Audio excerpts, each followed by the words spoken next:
And we are live, everyone. Welcome to The Real Raw, a place where we get to see and experience how influence is a superpower. The Real Raw offers us a chance to have a microphone, a stage, form ecosystems, make more money in less time with more magic, all with the use of the formula which Sean Callaghy curated for the past 23 years. And by the way, Vivian, before we go further, like this is like a dude day. Like this is the first day we haven't had a woman judge or participant in a crazy long time. Actually, we have a lady, even though her name is Michael, it's a she. Thank goodness. I was going to be like, what is happening? What like gender bias is alive and real in The Real Raw? Thank goodness. I'm so happy. So I'm not alone. We're well accompanied today. Yes, some estrogen in the house. Thank and goodness. we have Sean. And Sean is an entrepreneur, national speaker, philanthropist, one of America's top trial attorneys, and is the chief visionary officer at Unblinded. And though he's blind, he's here to unblind us in integrity through life or distinctions, how we can all go from hello to yes, so that we can go ahead and win in life and lead leaders so that we can make the world a more heart-centered and amazing place. Right, Sean? Yes, Vivian, that is what we are up to here, unleashing that superpower of influence and truly freeing people to create more abundance in their money, time, and magic. That's what we're up to. Hyperbolic statement, but we back it up. Yep. So we have a few contestants in the house today. We have Jason Myers.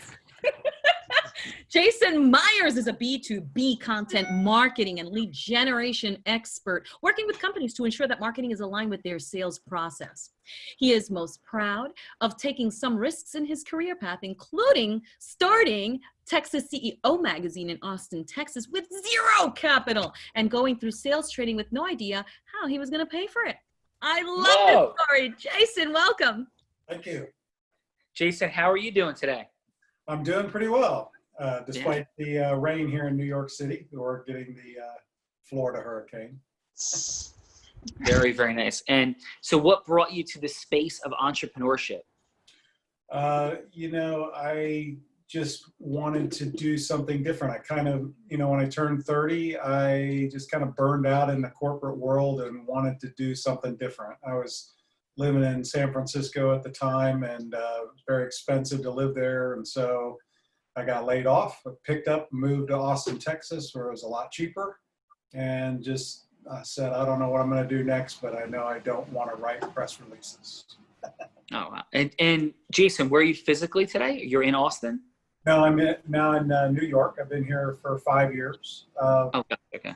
One of the I kind of outgrew Austin, I guess, but I'm into jazz piano and wanted to move to the mecca of jazz. Oh, very cool. Very cool. Is that something you still spend a lot of time doing? It is. I work with mentors and other people to play with and that kind of stuff. So I'm hoping in my retirement I can just play jazz. That's the goal. Cool. Well, that's a fun fact. And we are beginning to ask people and unlocking, what's your biggest challenge and or fear in accelerating in your business and career? You know, my biggest fear right now is that everything is changing so fast in terms of like sales and marketing and how you get a hold of people. Like it's very difficult. So growing a business is very challenging nowadays. I'm not the only one that has this challenge, but I'm trying to figure out, you know, what are the leading companies doing to reach out and figure out how to engage with prospects. You know, like after COVID, you know, conferences are gone. Nobody's on their phones at the office. It's all cell phones. So like, how do you engage with people, right? Yeah.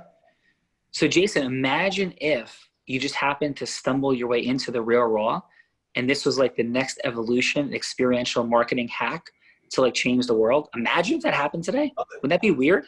It would be great. I'm all for it. Welcome, brother. Really appreciate being here. And good friend of mine from out there, or business colleague, David Gonzalez, the host of the Internet Marketing Party, is based in Austin. I don't know if you ever came across any of his work or the Internet Marketing Party. I didn't, but I'll have to check that out.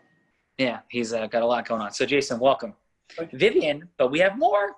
Yes, we do. We have Steve Eichenblatt, and he has been an attorney for over 35 years and concentrates his practice primarily in the area of personal injury with a special interest in automobile accidents, complex tort litigation, wrongful death, and medical malpractice.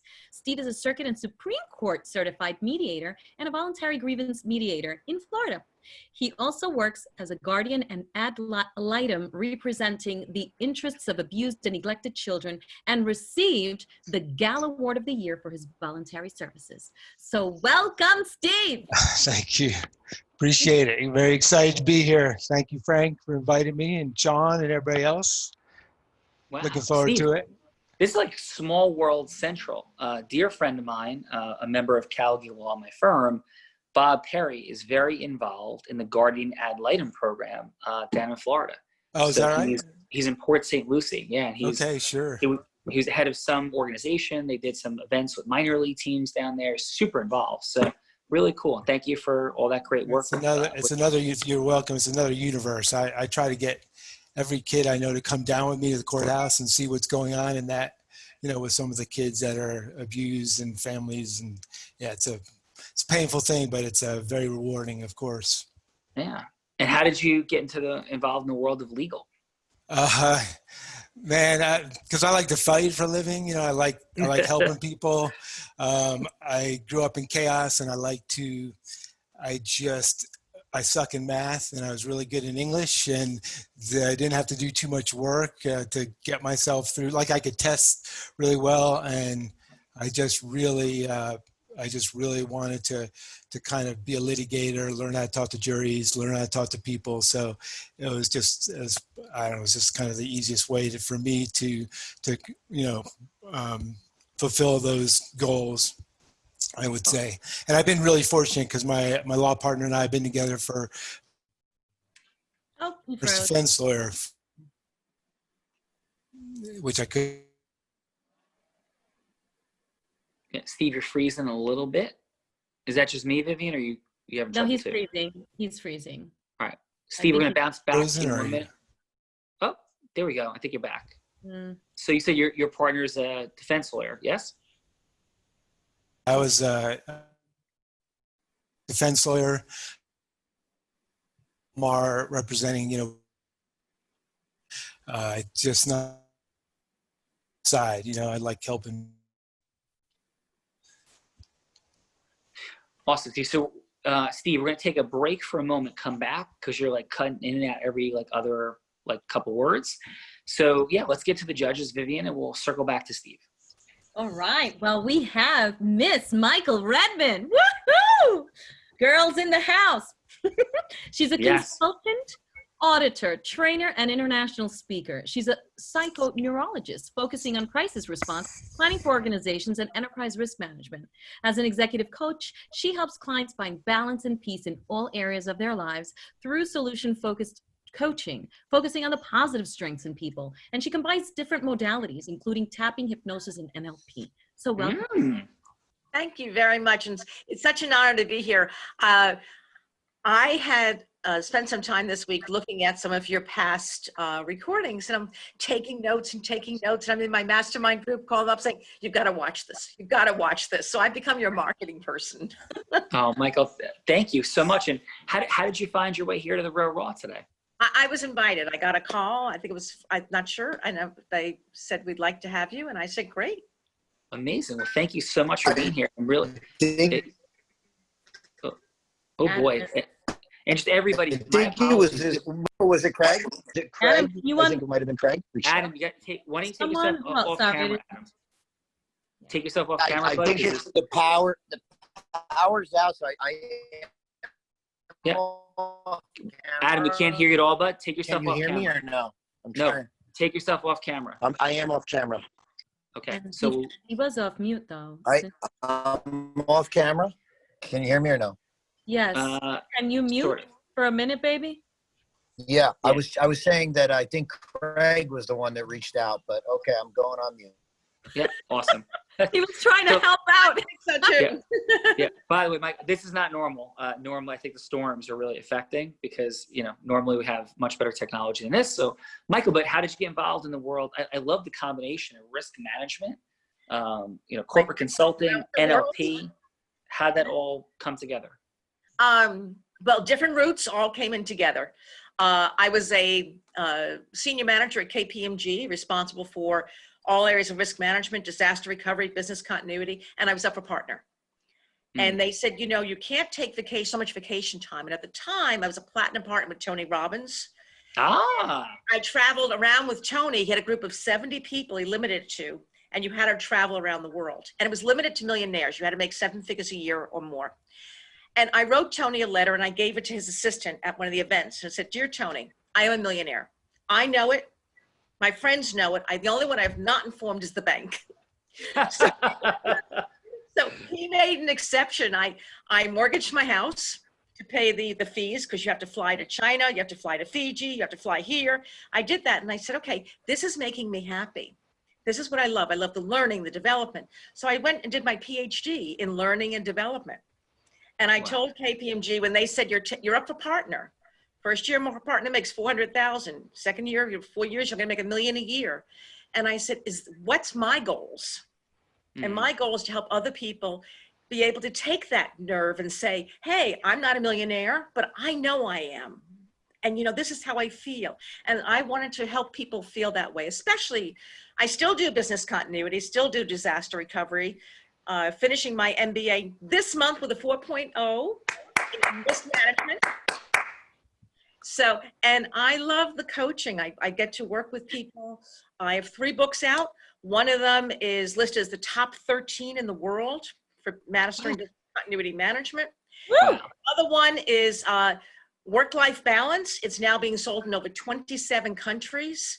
And my third one is Master Introduction to Cybersecurity. So I had to work on making both lives work together simultaneously. And that's what happens. So I don't know if you can tell or not, but it's really worked well for me. I can feel it. Like your heart, your soul, your energy just like explodes with congruence, Michael. So yeah, and just intersections. I know Steve got a little jumbled up. Just points of commonality. I don't know if you know this, but I am a Tony Robbins Platinum partner, and I'm a lion. Did you know that, or you did not know that? No, I didn't. I said, welcome. Yeah. So, and he has the group of lions now. So I was at Tony's house for 3 days, like 3 weeks ago. So Vancouver, which one? His primary residence in West Palm. In California. Okay. In Palm Beach now. He moved to Palm Beach. Yeah. So we're there, and I've also had the privilege of speaking on his stages now 5 times. So we share that awesome experience in common. So I thank you for sharing all that, and for having been, what year were you a platinum partner? Because I think it was much more intimate when you were a platinum partner. We only had 70 of us. It was awesome. 14 years ago, but I'm still friends with the platinum partners. And awesome. We just did the UPW virtual last weekend, and we were all connecting. I was there too. How fun. Yes. Yeah. So it was, so I use a lot of his techniques in the practice, but I also use, having done the PhD in psychology, I bring in a lot of NLP, a lot of tapping, a lot of different techniques. And when I was living now I'm in Rochester, when I was living and working on Wall Street, I had a lot of corporate clients hiring me to come in and work with their executives, because they didn't want them to have medical records that they were seeing a therapist. Right. Yeah, so for sure. I put it under self-development. That's awesome. We still did meditation. We still did, I actually have 45 meditation on my website that can be downloaded. If you go to msmichael.com, you can find them. It's right on there. Well, that is awesome. The Slide is a different name, but that's the one I tell my friends to go to, so they don't have to worry about figuring out the real name. Well, that is awesome. So Michael, thank you for being here. Thank you very much. And what would you say is the biggest challenge or fear you have in accelerating towards whatever your primary is? I think that's just it. There isn't a primary. So, trying to keep the balance between all my careers going simultaneously. And so right now, there are a lot of companies I've been working with cybersecurity, business continuity, pandemic, and some of them are saying, you know what, we've made it, we're okay now. We don't need anything more because we've made it through this period, thinking that there's not going to be the tomorrow, that there's not going to be another event. So keeping the flow of clients coming in, and other clients, for a lot of the coaching therapy clients, I've had a lot of platinum partners actually as clients, which has been really exciting. And it's about reaching out to people. I'm not at seminars now. I'm not doing live webinars where I'm meeting people, live conferences. So keeping that flow of coaching clients coming in is, I guess, my thing, challenge. I wouldn't say it's a fear. Cool. I'd say it's a challenge. Yeah, got it. Well, welcome. And Thank you. we have a lot to share for today. So thank you for being here. Yeah, and the next time you see Tony, tell him I send my love. I absolutely will, Michael. Thank you. Vivian, but Lovely wait. to have you, Michael. More. We have Adam Gugino. I'm hoping he is okay with technology because we've been having issues right here in the background. Are you around, Adam, my dear? Since I have no power and I'm trying to conserve, I'm going to my car. If you could hear me, that's the best I Yes. can do. Can you? Yes, and you Yes, sound we can clear hear you. now. This is much better. This is excellent. So Adam All right. Gugino is our Chief Revenue Officer at Unblinded. He's a master money maker. He built a company from a 400 square foot warehouse, brought it up to a team of 500 from scratch, and with pure heart and grit, he grew that company from $4 million to $750 million. And get this, he walks away from millions of dollars so that he could come and share the formula and try to make it global by aligning with Sean Callaghan. Is that not true? Welcome, Adam. Adam, what's up, brother? And Yes. Adam. Adam has fallen into the storm. We've lost Adam. Adam, we wish you well. Yes, we do, but we'll wait for him. We also have Frank, who's also in and out. What? Wow. We're hearing something. I hear you a little bit. Yeah, just Adam. No good, brother. Back. You're here. All right, and who is our final judge, Vivian? This is a little bit crazy with the I weather know, I'm on today. mute. I'm on mute. All right, Adam, so we he's can't hear around, you. but he's Stop. on mute. All right, so we do have, we're going to go with our role player, which is Frank Clark, which I think is in the house. Again, a lot of technology issues. So both John Salick and Frank are having technology issues and have been booted, but I see his name. So Frank, are you in the house? Well, let me tell you about Frank while he comes back. He is the CEO at Mr. Orange and CEO of Lewis & Clark. Frank has been a serial entrepreneur for over 50 years. He has started, created, and sold many multinational electronic service companies, producing hundreds of millions of dollars. Frank has also been a strong student of personal development for over 25 years, which he has turned into an accomplished life, business, and successful coaching practice. And he's in from Tampa Bay, and hopefully we'll hear from him soon. Yeah, and so here's the deal, guys. Thank you. We got you now, Frank. Can you hear us? Wow. So guys, we've had more than 100 episodes of The Real Raw, and we've never had this kind of technical challenge. I know the storms are all over the place and crazy. So thank you, everybody. And let's just go with it. So We also my name is Sean Kelly. Oh, we What have one did? more person. We have John Salick as a judge. Oh, okay. I thought you were going to go to John. I thought you were saying John was off. Please, yeah. Well, I just got confirmation from Lily that he is dialed in, but he won't have video. So Got it. let me go ahead and bill him. So he's the owner and president at Revenue Management Associates with a 44-year career in finance. He's the author of Accounts Receivable Managed Best Practices, which helps companies enhance their competitive profile. And he's a speaker and conducts webinars. And the last stage was the Institute of Financial Management. So welcome, John, if you're out there. John, how are you? You here, brother? Okay, so here we go. So Vivian, if you could hang with us, can you hang for a few? Yes, I can. I'm here. Okay, So maybe if Frank is offline, if you wouldn't mind being the role player, we could talk about that in a moment. So here's what we do. Hey, my name is Sean Callaghy, and like, what am I doing here, and why am I doing this? 27 years ago, I quit my dream job at a major law firm. By the way, I'm blind, legally blind. No one knows going to be going blind. To start my own law firm after my eye condition derailed what would have been a professional baseball career. I had been captain of the Columbia University baseball team and 4-year starter. And I realized that influence was a superpower. And nobody told us. Nobody at Columbia University as an Ivy League undergrad, nobody in law school. And it became my obsession in my life to figure out why similarly situated people produce such different results. So I quit my job and I built a 40-person law firm in 2 years. I had no contacts, no money, no connections.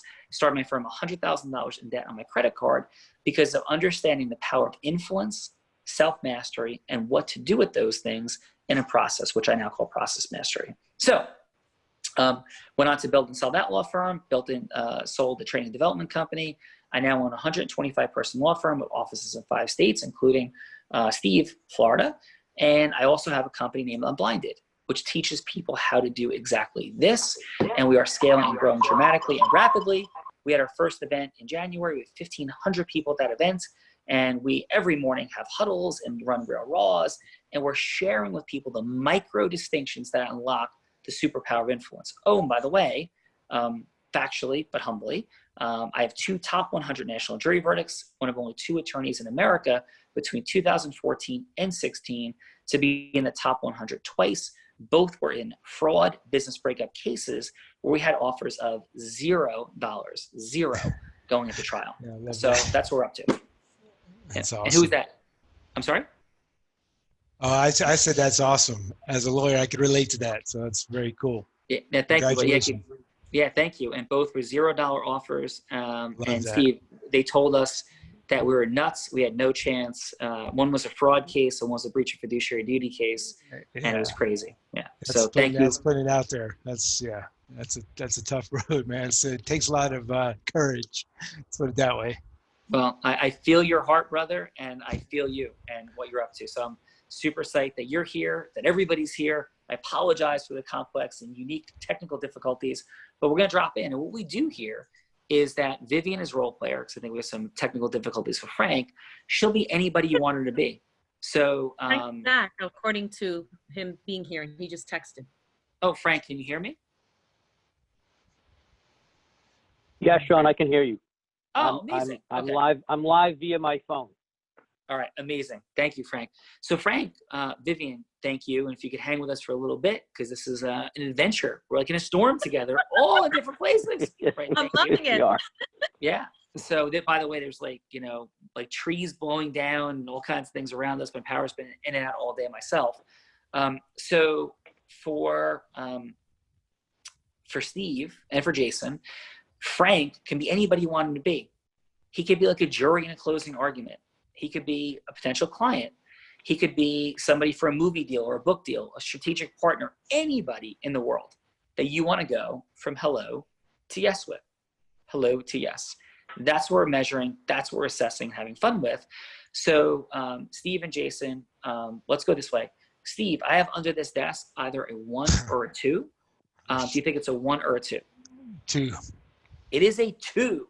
So Steve has won the toss, and you can decide to go first in the first round or retain your choice by going second in the first round. You'd have choice in the second round. So would you like to go first or second? I'll go second since I haven't seen this before. So all right, amazing. Yes, you're wise. And Sean, by the way, because I know we had technical problems, you asked a question about what's the biggest challenge to people. Yeah, please. Yeah. So the only reason I'm bringing that up is since you're a trial lawyer and you run a big law firm, and you can relate to this, and you don't have to answer it now. But the biggest challenge for us as a longtime personal injury practitioner is competing with the advertisers in Orlando, Florida, which are the biggest in the country. So that's our challenge. That's my challenge, trying to figure out. And I have some thoughts about that, brother. But yes, sure I get it, and also in probably in Florida, New Jersey, there's all kinds of people that do illegal and inappropriate things, kickbacks, bribing, runners, like craziness. So it's out there in the world, and we'll talk more about it. But the key dynamic is, how do you become magnetized, and how do you figure out the most creative and unique ways to do things? And just sharing this from my heart. So one of the things that my firm does, that we do, in fact, we're #1 in the state of New Jersey doing it, is collecting money from medical providers, from insurance companies. And we do that in the PIP context, which you'll understand what that means, Steve, in the commercial insurance context and the workers' comp context. And I didn't do any personal injury for most of my career. In fact, we have a personal injury department now, but I didn't for forever. And we had to compete with, oh, you want to do our medical revenue recovery? Okay, great. Can you refer us cases? And my answer was, I can't. So we had to deal with this incredibly unique circumstance of how do we grow in the face of not having an answer to the question, or having a negative answer to that. And we're at a point where we've collected $400 million for medical providers. Wow. by adding value in ethical other ways. And that's part of what we do in the Real Raw. So thankful for you being here. This is awesome. And we'll talk more about it. Sure. Thanks. Yeah, cool. Thank you very much. So Jason, are you ready? And do you know who you'd like Frank to be? That would be a big yes that you're seeking in the world.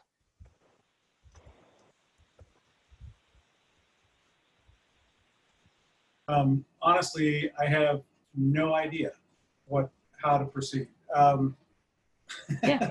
So sure. So the answer would be, so what's a yes that would matter to you in the world? Like, from a client, from a strategic partner, like, what will you be seeking? So it's role playing, whatever would be a big yes. Like for me, I'll be an example, right? So for me, there's many different yeses, but a yes might be why somebody would want to merge with Callagy Law. Another yes might be me talking to somebody about why they would want to partner with us and run a Real Raw, right? And so Frank, for me, could be either of those people. So be like, hey, Frank, how about you're a professional, a business owner, and we're talking about why you becoming a part of Unblinded and running a Real Raw would be a great thing for you. And that would be how I would set the scenario with Frank. And we just met in an event, and I want to have a 3-minute conversation with you to see about us having a longer meeting about it, if there's interest. So that would be an example of how we would set up a role play. And so it could be anything that you want as a yes in the world. Okay. Honestly, I'm not sure. I'm having a disconnect here because, I've done lots of role plays, in sales situations. Sure. Or it could be a potential client.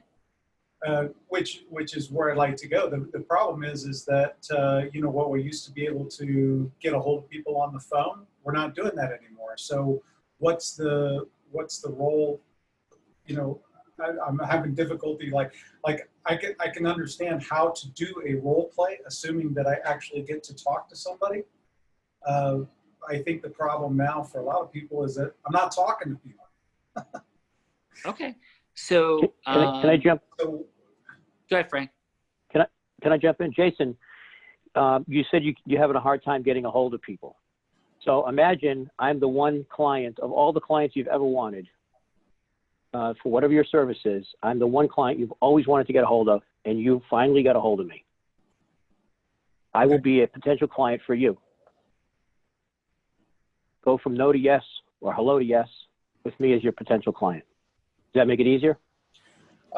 Sure. Okay. So great. And I will be. Can I? And only because I care and want to just share, right? Like what's possible.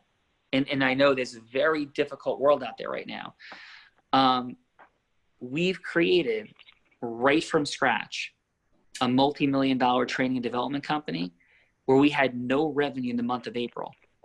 And we're tracking in the multiple 6 figures in revenue at this point already with Unblinded by communicating with people over the phone and Zoom calls and virtually to get our training out there. Our firm at Callagy Law, we're expanding and working with new clients, doing a whole series of different virtual dynamics, including Real Raws. And if we never talk again and the phone goes out, I just want to give you from my heart that that's possible. And it's out there. And the world has gotten crazy, but it's possible, right? I promise.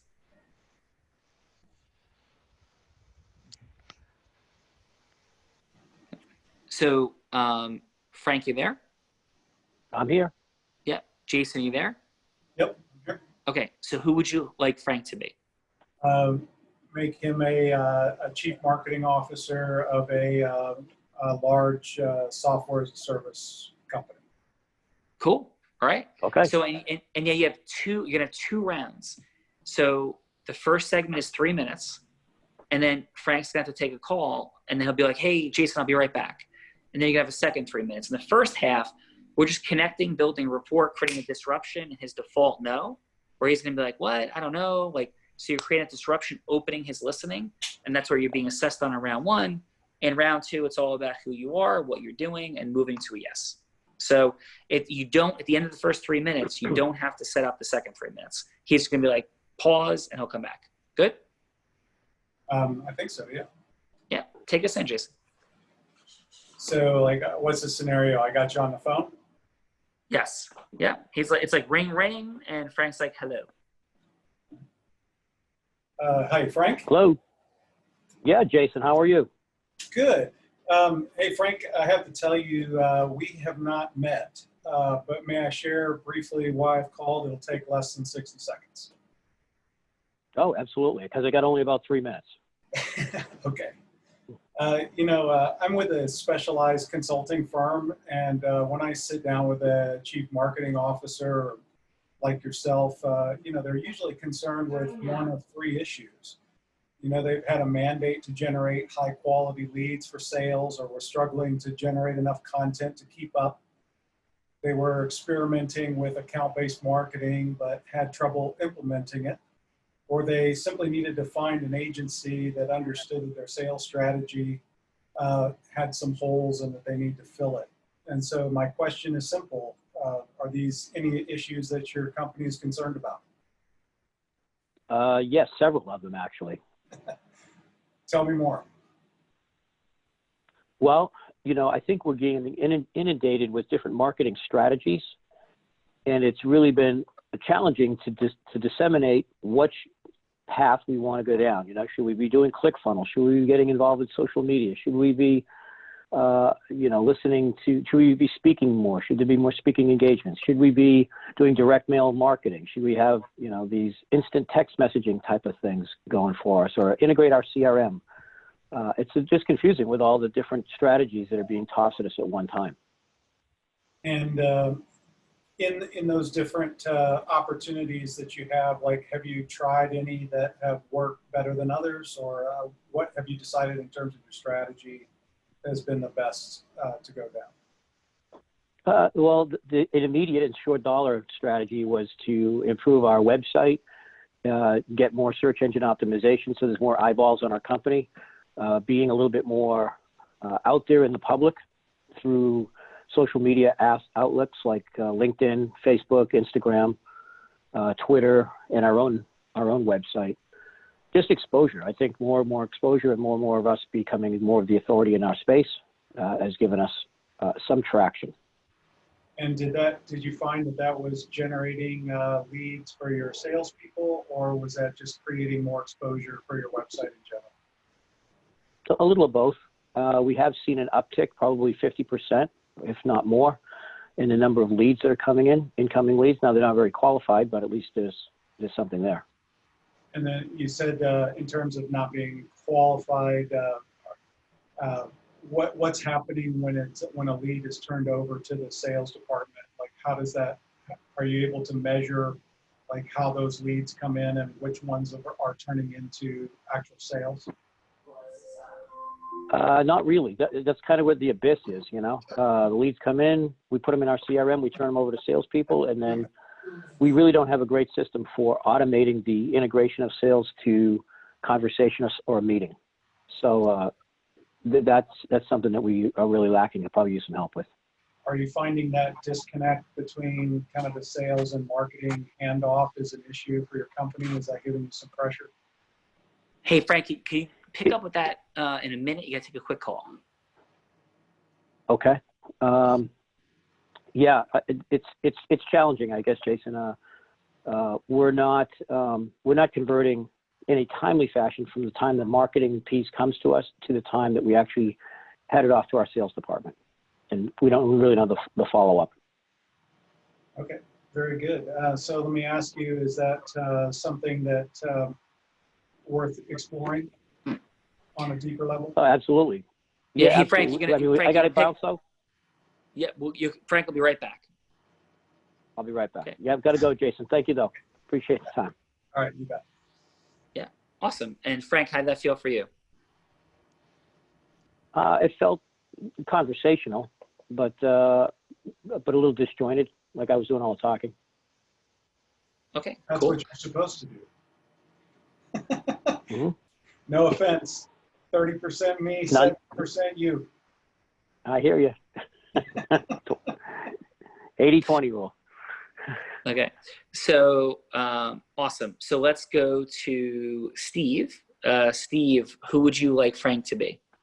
I'm going to go with what I know. So I want Frank to be a potential client in maybe like a family law matter, because I don't do family law. So it might be kind of fun to explore that. And Sure. Frank and I have had a conversation about that before. So is that all right, Frankie? Sure, absolutely, Steve. All right. All right, take us in. 3 minutes. Go ahead. All right. Ring, ring. Hello. Hello, is this Frank? Hey, Steven, how are you? I'm doing well.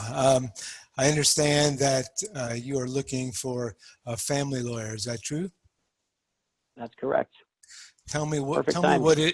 Tell me what's going on and what you're looking for in a lawyer.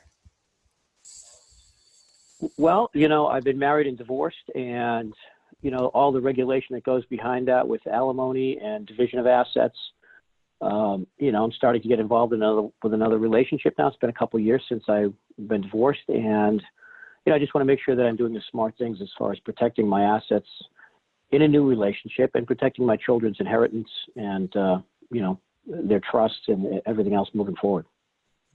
Have you worked with an attorney before? Usually when it's too late. I've worked with financial planners, but the attorney usually comes in when she goes, "Here's your walking papers." So, and what do you look for when you're hiring a law firm? Mainly trust, and experience in what I'm doing. Preferably if they've worked with people I know, that's a big plus for me.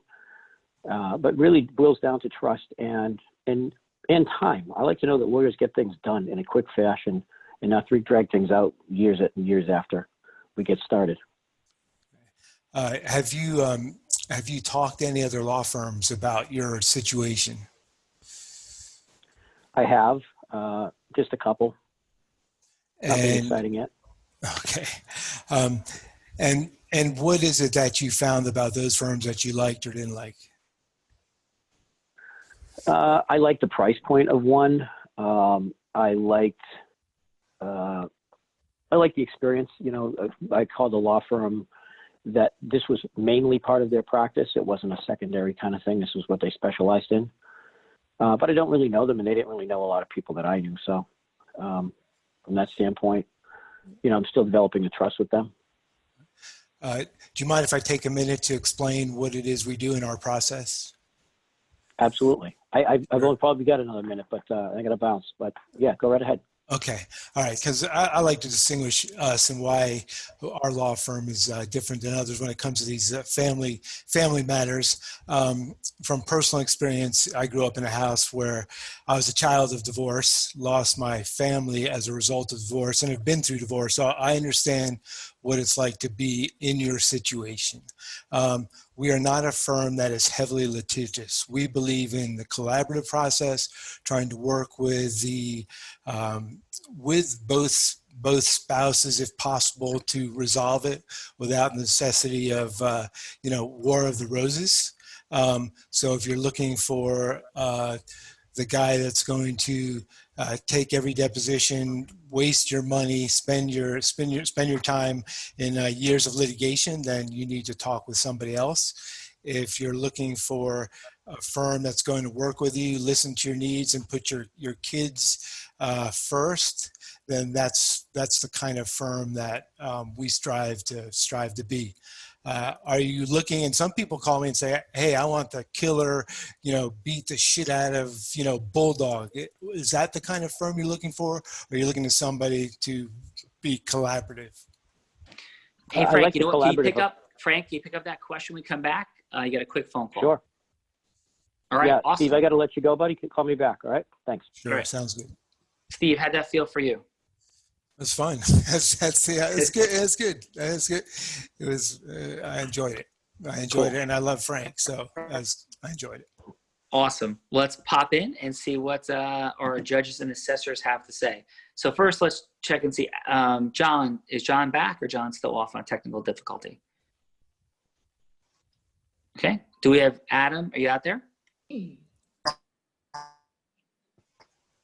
Nope, Adam is still no good. So yeah, let's go Michael, and I'll give some thoughts, and Frank will give some thoughts as well. So Michael, we can go about 30, 45 seconds of feedback for each Steve and Jason, and go, take them one at a time, maybe 20 seconds on what you thought worked well, 20 seconds on a growth opportunity, and let's start with Jason. Okay, great. So Jason, I like the fact that you started out with, I have 3 minutes. You set the time parameters. I like the fact that you said, tell me more. You asked questions, what's worked? But you also asked about metrics. Are you measuring that? And what could be done better, a learning point is you didn't respond to some of his answers. He said that what they really needed was automation. That was the problem. That's why they couldn't keep metrics. That's why they couldn't measure.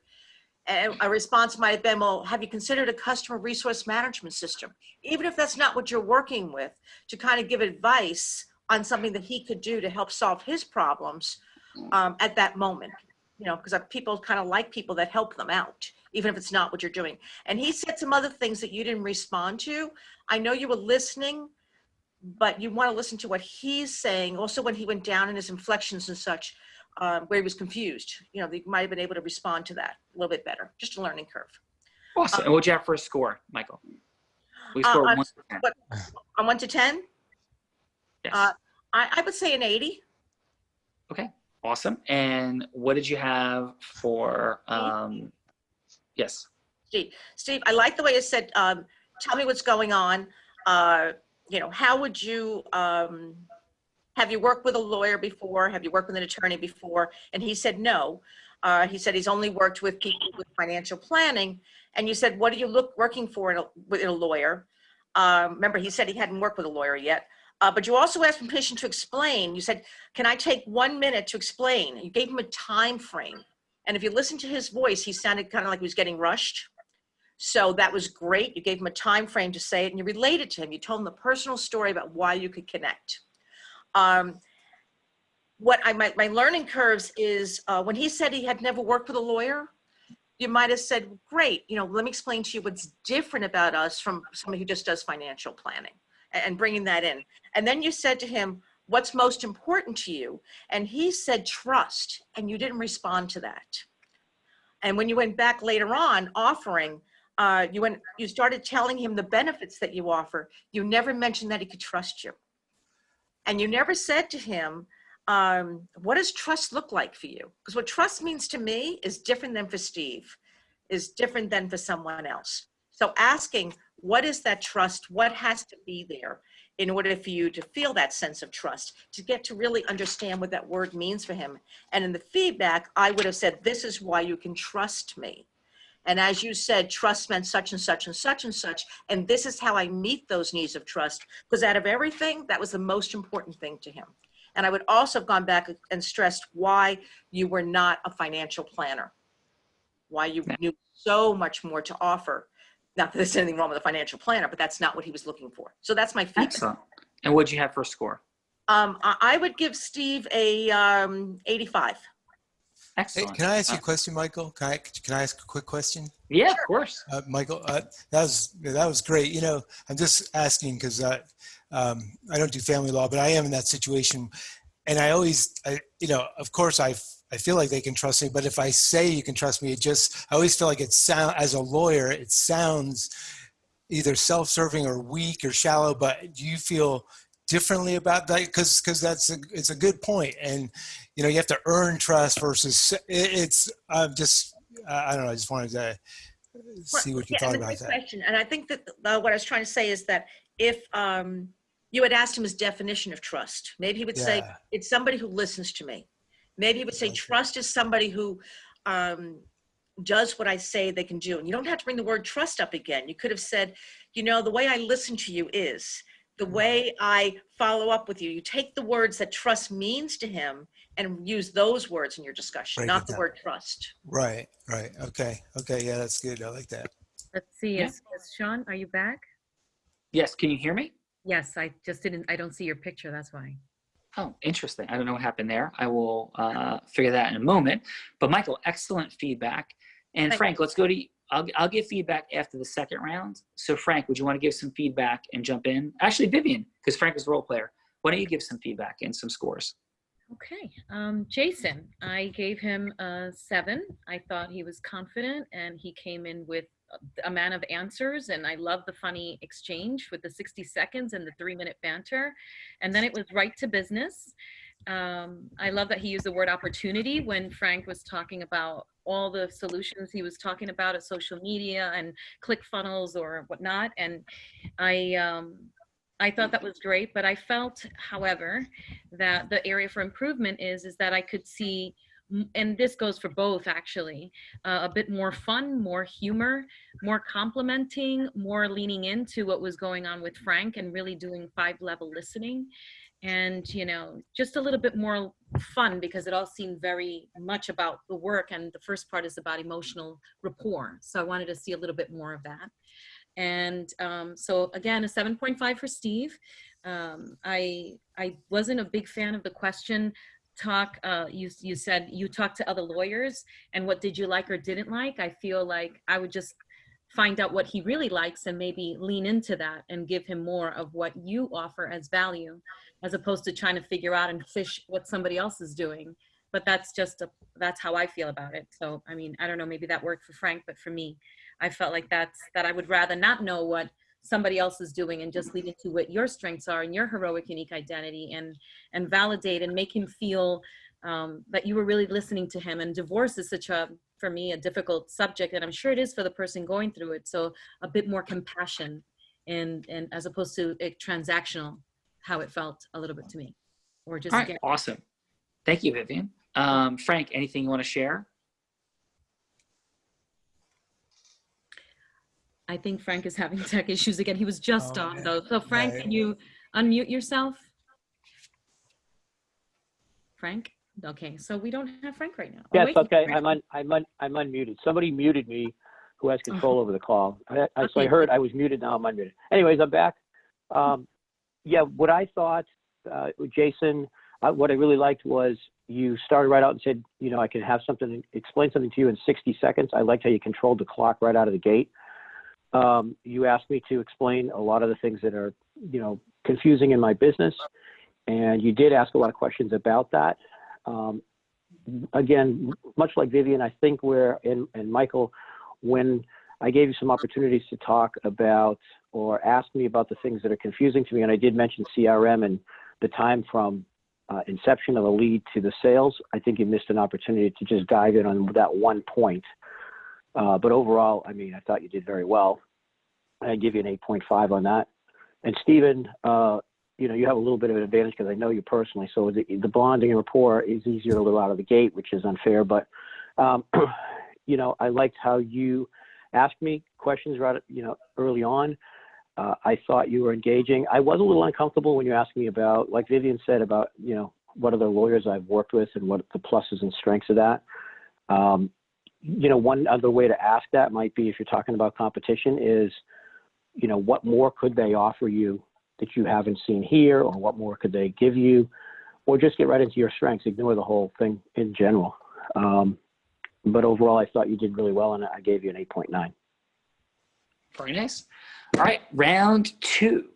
Steve, would you like to go first or second? I'll go second. Sorry, Jason. Oh, actually, no, I'm sorry. My apologies, because you dang. picked to go second in the first round. Oh. So it's my apologies. It's Jason's All right. choice. Okay. Jason, would you like to go first or second in round 2? Nope, I'm choosing second. All right. Sorry. So There we go. So awesome. I so don't Steve, blame you're just you. You're going to Go pick ahead. it up where you were. It's like Frank's back from his phone call and just on you go. Okay. So Frank, just say hello. Hey, Steve. Sure. Frank, you there? I'm here, buddy. Okay. Yeah, so I wanted to kind of pick up where we left off, and if you have questions about our representation, I'd certainly be happy to answer them. What would you like to know about our firm? Well, I guess the question that I asked before too is, how much of your business is family law, and is this something that you guys specialize in?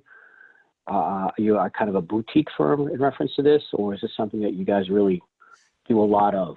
Sure. All our firm has done for the last 25 years is family law. So we're really well versed in not only the law, but we know the judges, which is a really important factor when you're handling cases in Orlando, Orange County. So they know us and they respect us and they know how we approach our cases. So that's all we do. And is focus on those kinds of issues. Okay. One of the things you said as you finished up the call last time, Steve, is that you'd like a collaborative approach. And you asked me if I'm looking more for a bulldog type of attorney. And I guess, I like to settle things as quickly and painlessly as possible. And I also like to know that the lawyer I hire has a lot of Zeus energy and is controlling the situation, is calling the shots rather than responding to them. Is that what you guys are all about? Or? Sure. When you've been doing it for a long time with the other lawyers, they know kind of who you are. And early on, as far as, and I would be handling your case personally early on, I had a reputation as being kind of a pit bull. So now that I'm a little older, more mature, my reputation has helped me get things resolved a lot quicker. And I do know a lot of the mediators, so I'm able to kind of cut to the core faster for my clients. Fantastic. Yeah. So I mean, we would love the opportunity to help you, and also if you wanted us to talk with the lawyer on the other side, or if there's anything else that I can answer for you, we'd love the opportunity to help you out and help your family. And I'm always available to answer questions at any time.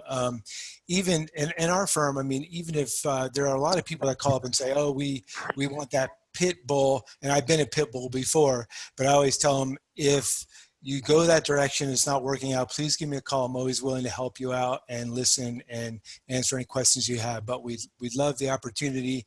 Is there a time that we can sit down and talk in person? Sure. How about the end of the week sometime? That sounds great. I will follow up and make an appointment then. Fantastic. Thanks, Steve.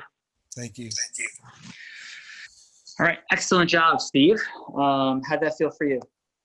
That was good. Yeah, it's challenging because it's a different area of law. So, that's, I'm trying to get a little bit out of my comfort zone with that. But yeah, I tried to listen to what was the feedback, and yeah, it felt good. They did a great job. Jason, are you ready to go round two? I am. Yep. Frank, just come back and say, "Hey, back from the call, please." Okay. Jason, how are you? Back? Doing well. How about yourself? I'm doing great, man. Excellent. Frank, when we talked last, you were talking about kind of an issue between integration with marketing automation and your CRM system. Can you tell me more about that? Do you currently have systems in place, or are you evaluating some, or what's the issue there? Yeah, we don't have any systems in place right now. We use Salesforce, and we manually enter the lead, and then there's no automation as far as, following back with that particular client, which we'd really like to start to explore. I think we're doing well at getting customers to find us, but that quick follow-up when they hit our company, we're missing a lot of that. Okay, so like what I'm hearing is an issue between the, people come into the website, they're anonymous, they're not being converted, so you're not necessarily knowing how they're interacting with your website, or you're not able to track link clicks. Is that right? That's correct. Okay. We can see what they're clicking on, but we don't have a way to reach out to them as a follow-up from that. Yeah. Okay. Fantastic. And are you currently evaluating any marketing automation systems? We're not. We're spending all of our time just kind of getting more leads coming in. Again, through ClickFunnels and different types of social media solutions, but not the conversion from once a lead comes in to automating the process to be making them a client and getting the sales meeting. Mm-hmm. And so how big of a problem is this for your company? I think it's a huge problem because, you know, at the time between when a customer hits our company to the time they get responded to me is critical. And that first impression is lasting, and, you know, we certainly want to make sure that we capture them quickly and show them that they're being treated well and that we care. And what would you like ideally to see happen? If I could wave a magic wand, come in and fix your problem. But if I could wave the magic wand, it would be that whether we had a person responding or a system responding, that someone is reaching back out to the client saying, hey, thanks for your interest in finding us. Can we set up a sales meeting? Here's some more information on the particular area of our company that you clicked on. You know, here's a webinar that you can jump into. Here's some more additional resources for our company. Did you know about A, B, or C? Just one of those automated type of, whether it's via text message or email or some type of voicemail message, just something that gets our name in front of them as many times as possible without overdoing it, without being overbearing. And so can you tell me real quick, like what does your current like marketing staff or business development staff look like? Like, so if you were generating leads and you had lead intelligence coming in on those leads, do you have the resources to be able to reach out and nurture them and develop more content, or would you have to go get that? I'd like to use it with the resources I have. I have one dedicated marketing person and a sales team of about 7 or 8 people. But yeah, I'm open to hiring more if we need it. But right now I have one dedicated person that's manually just running around like a dog and keep up with everything. Last 20 seconds to go. And is there anybody besides yourself in that case that would be evaluating these systems? Do we need to get involved with your sales department or anybody else? No, it would be me and our marketing person. Okay. So when could we have that discussion? You open next week? Yeah, I am. Early part of the week would be great. Fantastic. I will send you a calendar invite. Fantastic. Thanks you, Jason. I appreciate it. All right. Thank you, Jason. Michael, what's your feedback for Jason and Steve, please? You're on mute, Michael. Sorry.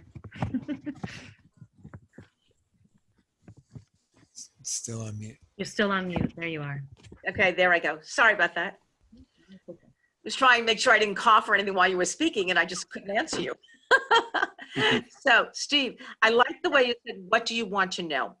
And then, you know, you did go through that instead of, and then also, you know, you came very quick with, you cut to the core with your knowledge and such, and I think that was important at that point, because he was saying what was important to him, and you responded with how you could apply that.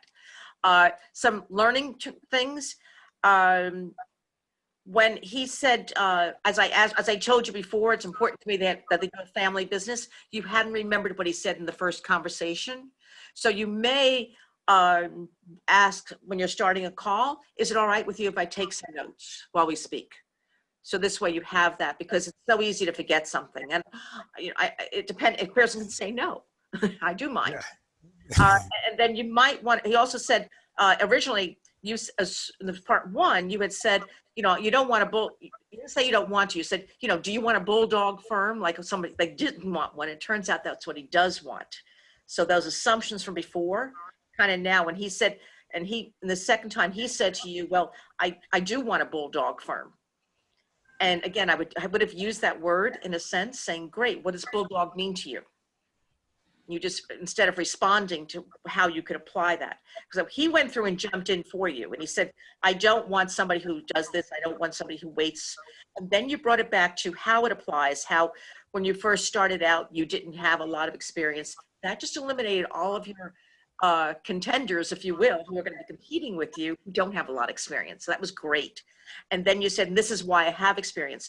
The other learning curve is you kept switching from I to we. You know, I can do this. This is what I do. We have this. So who's going to be handling the work? I or we? Are you going to do all of the work for him? Or are you going to be handing it off to other partners? If so, then you want to use the word me more often. So deciding that up front, because if I'm talking to someone, they say I, and then they give me to somebody else, that's going to be a surprise for me. So pick one. And then also when the other learning curve, the last thing was when he went through and he said a few things about what was important to him. I would have responded to each of those points individually. Excellent. What did you have for a score, Michael? Pardon me? And what did you have for a score? I'm going to say that was an 8.5. Nice. Okay, excellent. And what did you have for Jason? Jason. So Jason, I like the way you brought it back to the CRM right away. Hey, great. I know we got the call. Great. We're back together. I know you mentioned you wanted automation, and you said, is that something you're looking at exploring right now? And he said, yes. And again, asking what exploring means might be a good thing to do at that point. Does that mean you want to find out what other vendors are out there? Do you want to find out options, or asking other questions? What you did right was you responded to, well, what are the next steps? What do you think is most important in that process? What are your next steps in this path? You also asked him about resources. Has he looked at other resources right now? Asked him about the decision method. Who's going to be the final decision person in making the final decision? So you made sure you had all of the stakeholders involved. Great, great, great. To be better, when he said, he wants to explore, asking what that looks like for him. People can explore for a year. Do you have a timeline exploring? Or, are you making a final decision? Are you looking for certain features? You kept bringing it back to the number of people that he has working there. In automation, that's not so important. But, in other words, what features are you looking in that automation? And he kept saying, well, they were really worried about conversion, that right now when people were clicking, they were losing customers. They weren't going to the other services. And you didn't say, what are the other services you offer? He mentioned that maybe it's a seminar, maybe it's this. He kept using the word maybe. So he didn't give definite. So by saying to him, well, what services do you already have in place that you'd want to add in? Because now that gives you CRM. You can be helping with that. You may also want to help him develop those other services. So there are a lot of leads in there. You can say, great. And I love the way you say, we're going to follow up time. One suggestion I have is, instead of saying, when do you have time? I would say, I have 3 slots available next week. I have Tuesday at 1. I have Wednesday at 9. I have Thursday at 6. Do any of those work for you? And this way, it shows that you're busy. You're not just, I'm available next week. When do you want me? Yeah. Okay. And what did you have for a score, Michael? I actually gave him an 8.5 also. Excellent. Well, thank you for that. So as we round down for today, I want to jump in and talk about the whole dynamic of going from hello to yes sits in the space of open listening. Like when we're Charlie Brown's teacher, we say want, want, want, want, which is an incredible caricaturization of how most human communication works. We lose listening instantaneously. And we're head-to-head listening. Head-to-head doesn't forward anything. It's heart-to-heart that forwards action. So I just want to drop in with a couple quick things. Jason, would it be okay if we did a little role play for a moment? Yep. Yourself, okay. Yeah. Jason, you there? I am. Can you hear me? Yes, got you.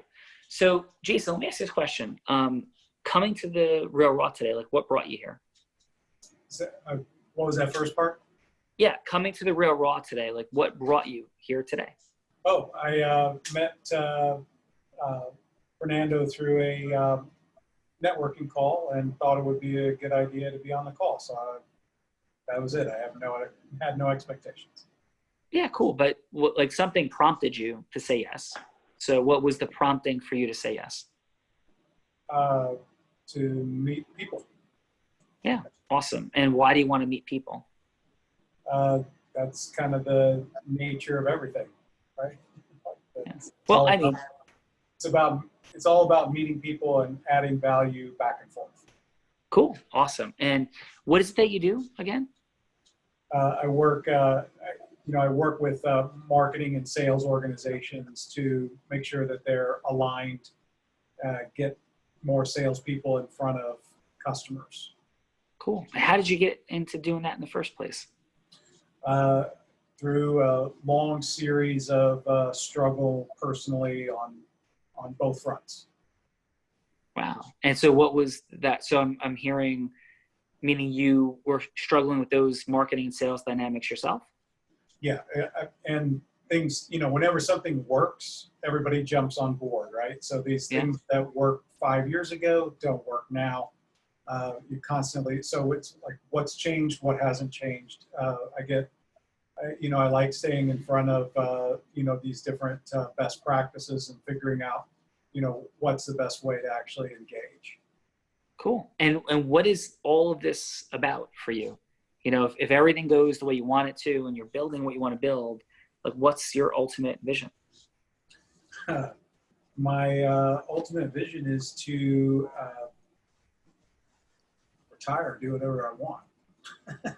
Cool. Awesome. Freedom. I mean, that's it. Yeah.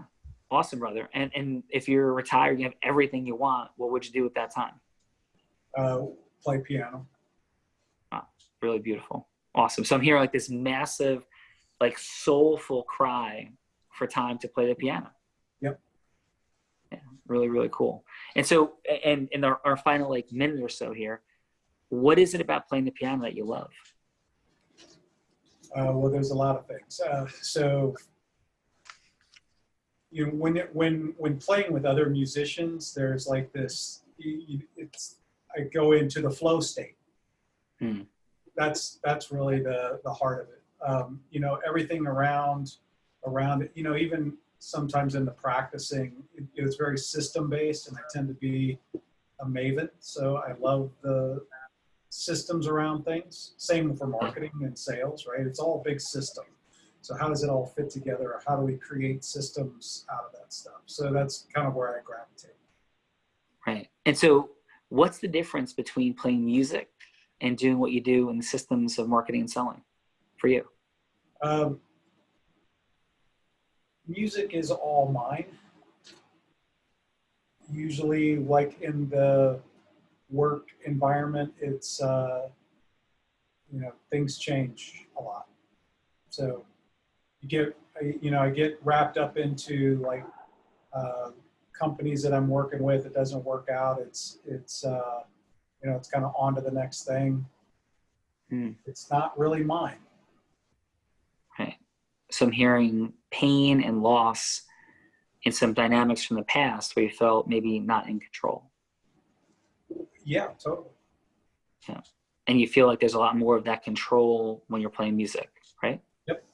Only thing that I actually have total control over. Right? Awesome. Well, so can I share a little bit in this final 30 seconds about me? Sure. Yeah. So I'm hearing the cries of your heart, and I'm hearing your deep desire to have the life that you truly crave. And all I could say to you is this, brother, and I mean this if we never talk again in the world. This is, an exercise and role play, but I'm sharing this from my heart to yours. That as I lost my physical sight, I lost extraordinary amounts of things that felt like control. Truly, right? I can't see a face. I can't see if somebody's rolling their eyes. I can't see if an audience or somebody sitting across the table is even physically there, let alone listening. And I found, as I've lost my sight and I've gained other insights about people, places, and things, I can't control every micro detail of every relationship, but I have such massive ability I've unlocked it, as many people have, and everybody has the opportunity to here, to unlock the absolute ability to be in control of everything I have in my life that I want and care about. Not every person, not every yes, not every dynamic, but to create those predictable systems of having a massive abundance in every direction, every way, relationally, joyfully, passionately, adventure-wise. Yeah, adventurous is a blind dude.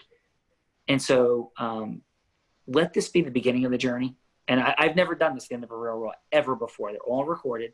I've never said this because there's so much here that could support you along that way. And my mission in the world is to lessen pain, just to lessen pain, right? And I feel my heart aches for the dynamic that you're in a place to like get done to do something you love. And I want to deliver the ability, co-create the ability of people that they can be loving exactly where they are and experiencing the incredible joy and passion that's there. And so I'll stop there and just say thank you so much for being here today. And I hope this is the beginning. Thank you. Yeah, really. Frank, brother, thank you. Really appreciate you for being here, and everybody for this is the weirdest real roll we've ever had.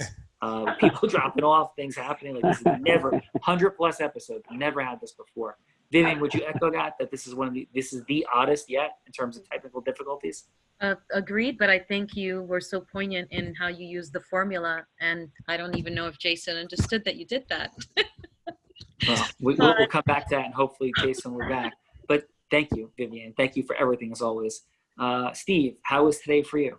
That was great. I enjoyed it. I did. I really did. I really enjoyed the whole role play and meeting people. And no, it was cool. I liked it a lot. Yeah. Steve, I share with you, hopefully this is the beginning. There's loads more to do. And I truly believe that the Real Raw is such an experiential hack in relationship creation and acceleration to be used by every business owner. So that's not all that we do here, but Sure. It's kind of like the byproduct coincidence. And there's lots more to chat about. I'll be back. I'll be back, man. You're gonna know. I'll be back, and one day I'm gonna corner you and pick your brain about the advertising lawyers, but that's a different story. But no, I enjoyed it, and thank you for having me. And Frank, thanks for inviting me. Thank you. And Michael, thank you. And how was today for you? It was great. And thank you so much for inviting me. I appreciate it. And I love seeing the way that Jason and Steve improved with the second call, that they took the feedback that I gave them, that Vivian gave them, that they implemented it right away. And I want to congratulate them both on that, because that's not something a lot of people would be able to do immediately. So it was great for me to see that giving a little feedback is can be very helpful for people. And I love the fact, and I learned from the feedback that Vivian gave me about, oh yeah, that's something I do. Oh yeah, that's something I do. It's easy when you're sitting here taking notes. It's another thing if you're the person calling. So absolutely. I learned a lot, so I appreciate it very much. Thank you all. And thank you for your expertise, your candor, your sharing, really, because it takes courage to be a judge as well. So courage is in the house. It is Trajectory Tuesday. It is the Real Raw. Thank you, everybody, and have a beautiful day.